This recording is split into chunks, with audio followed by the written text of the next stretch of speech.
শরীরের যে কোনো ব্যথায় 3 বার বিসমিল্লাহ পড়ে এই দোয়াটি পড়ুন। এর ফল দেখলে আপনি নিজেই অবাক হয়ে যাবেন। এই দোয়াটিকে বলা হয় পেন রিলিফ দোয়া, অর্থাৎ যে কোনো ব্যথায় সবচেয়ে কার্যকরী যে দোয়াগুলো রয়েছে তার মধ্যে এটা অন্যতম একটি দোয়া। এই দোয়া পড়তে দেরি হয়, ব্যথা ভালো হতে দেরি হয় না। সাহাবে একরাম এবং রাসূল সাল্লাল্লাহু আলাইহি ওয়াসাল্লাম নিজে এই দোয়ার আমল করতেন। আমরা নিজেরাও এই দোয়ার আমল করে অনেক উপকৃত হয়েছি। যে কোনো ব্যথার ক্ষেত্রে আপনারা ওইখানে 3 বার বিসমিল্লাহ পড়বেন, যেটা রাসূল নিজে শিক্ষা দিয়েছেন।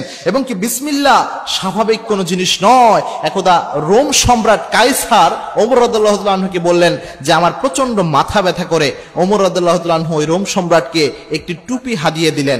ওই ব্যক্তি যখন, ওই রোম সম্রাট যখন টুপি মাথায় দিতেন তখন তিনি অনুভব করতেন তার মাথা ব্যথা ভালো হয়ে যেত। যখনই তিনি টুপিটা খুলতেন সাথে সাথে আবার মাথা ব্যথা শুরু হতো। রোম সম্রাট চিন্তা করলেন এই টুপির মধ্যে কি এমন রয়েছে, মাথায় দেওয়ার সাথে সাথে টুপি মাথায় দিলেই ব্যথা ভালো হয়ে যায়, আর মাথা থেকে টুপি খোলার সাথে সাথে ব্যথা আবার শুরু হয়। তিনি চিন্তা করলেন একটু খুলে দেখি। টুপি খুলে তিনি দেখতে পেলেন টুপির মধ্যে লেখা রয়েছে বিসমিল্লাহির রহমানির রহিম। এই আয়াত অত্যন্ত গুরুত্বপূর্ণ, পবিত্র কোরআনের প্রথম আয়াত বিসমিল্লাহির রহমানির রহিম। কোরআন খুললেই এটা আপনার সামনে চলে আসে। এই বিসমিল্লাহির রহমানির রহিমের একটা গুরুত্ব রয়েছে এবং কি আল্লাহর হাবিব জানিয়েছেন।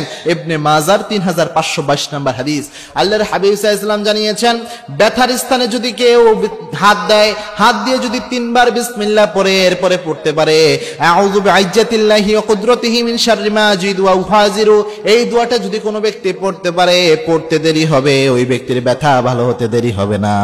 বিশ্বনবীর সামনে এক লোক ব্যথা নিয়ে উপস্থিত হলেন। আল্লাহর হাবিব সাল্লাল্লাহু আলাইহি ওয়াসাল্লাম এই দোয়া পড়ে ফু দিলেন এবং সাথে সাথে ওই ব্যক্তির ব্যথা ভালো হয়ে গেল। বিশ্বনবী তখন এই দোয়াটা শিক্ষা দিয়েছেন। সুতরাং আপনাদের শরীরে যদি কখনো ব্যথা অনুভব হয়, মাথা ব্যথা হোক, পেটের ব্যথা হোক, যে কোনো ব্যথা, আমার মা বোনদের অনেক সময় যে মান্থলি পিরিয়ড হয় এই সময় অনেক সময় তারা ব্যথা অনুভব করে, আপনারা চেষ্টা করবেন 3 বার বিসমিল্লাহ পড়ে এই দোয়াটা পড়ার জন্য। আউযু বিইজ্জাতিল্লাহি ওয়া কুদরাতিহি মিন শাররি মা আজিদু ওয়া উহাজিরু, এই দোয়াটা যদি পড়তে পারেন আল্লাহ রাব্বুল আলামিন ব্যথা মুক্ত হওয়ার জন্য আল্লাহ রাব্বুল আলামিন নিজে সহযোগিতা করবেন।